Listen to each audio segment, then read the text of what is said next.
Physicians for Social Responsibility Los Angeles is an environmental health organization. We have chapters all around the country. Our main role is to unite the voices of trusted health professionals who really bring the expertise of their work and grounding in public health. For the last 10 or so years, PSRLA has been convening and leading the coalition in the fight against ending neighborhood oil drilling in the city of Los Angeles. One of our big projects has been bringing that power of those physicians and really helping remind people that oil drilling is not a healthy practice and it shouldn't happen where we live, work, and play. PSRLA was really bringing the neighborhood organizations to say, we do not value oil drilling in communities where there's sensitive use. We all believe low-income BIPOC folks that are most impacted by this issue here in LA should not be sacrifice zones. From a young age, I understood that health was power, right? If you had health, you had some power. The people that are getting impacted in Compton, in Wilmington, should have equal power to the people that are getting impacted in Santa Monica and in Malibu.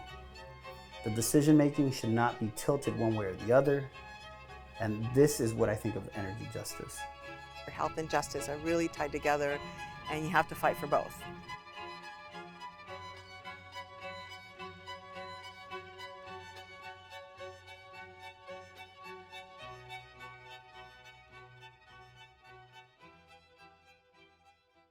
Energy justice has to do with the ability to access affordable, safe, and clean energy.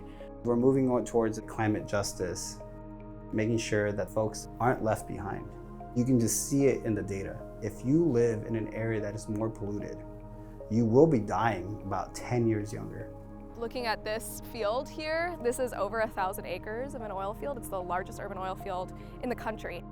Their objective is to drill for oil as long as they can, no matter what is happening around them or what kind of regulations we pass.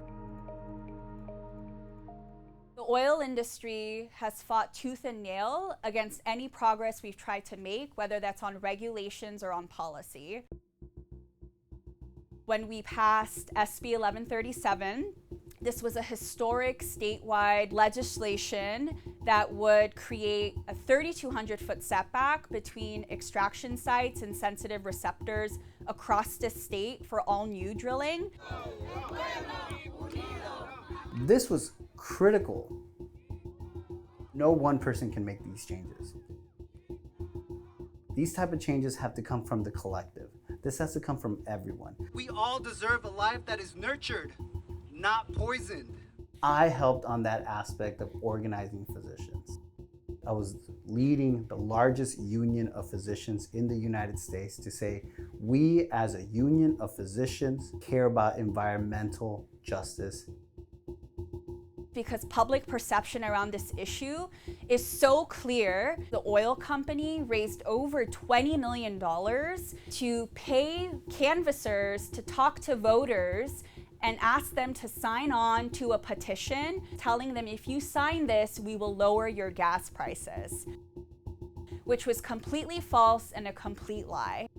I think what's made us effective is that we've been fearless in our advocacy. We're not afraid to take on a big industry. We're not afraid to speak up against government inaction and the capture of so many government agencies by this industry. Another way that the fossil fuel industry is trying to stay alive in this moment where, there's increasing pressure for them to phase out is through building up these kind of false solutions, is what we call them. The oil and gas industry is using false solutions such as greenwashing tactics to stay in business, like natural gas, which was the narrative back in 2010, and then hydrogen, which is the narrative now. The oil and gas industry is really behind a lot of the emerging hydrogen projects that we're seeing, and they're really being scattered throughout the state.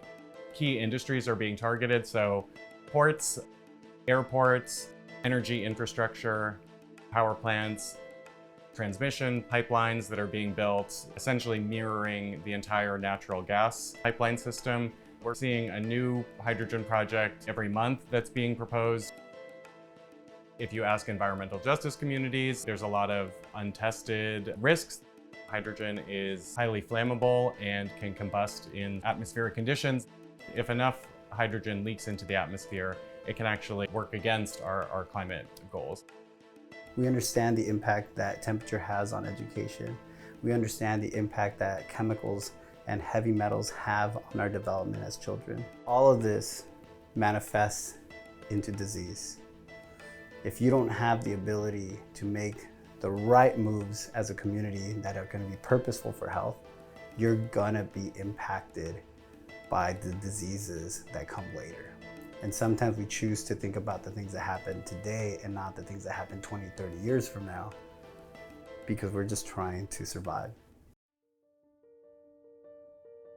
The fossil fuel industry is trying to extend their lifeline by investing in these false solutions, and they will continue to do so until communities stand up and fight back against these false claims. PSRLA really wants to center community and public health in the decision-making process for energy.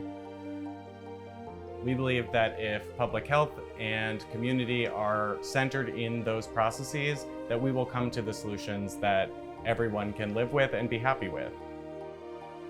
We can't have these same corporations, these same systems in place that have created the problem trying to come up with the solutions. We can redevelop this or reuse this site in a way that benefits community and is driven by community needs. I would certainly see an end to this, right? Drilling where people live, work, and play and pray. I would see a city powered by wind and solar, where low-income people had access to clean energy, clean transportation. Disease is the manifestation of oppression. None of this is going to matter if we don't actually put emphasis into it. Physicians for Social Responsibility have been leading this. It's time to continue to lead. It is a fight that will never end.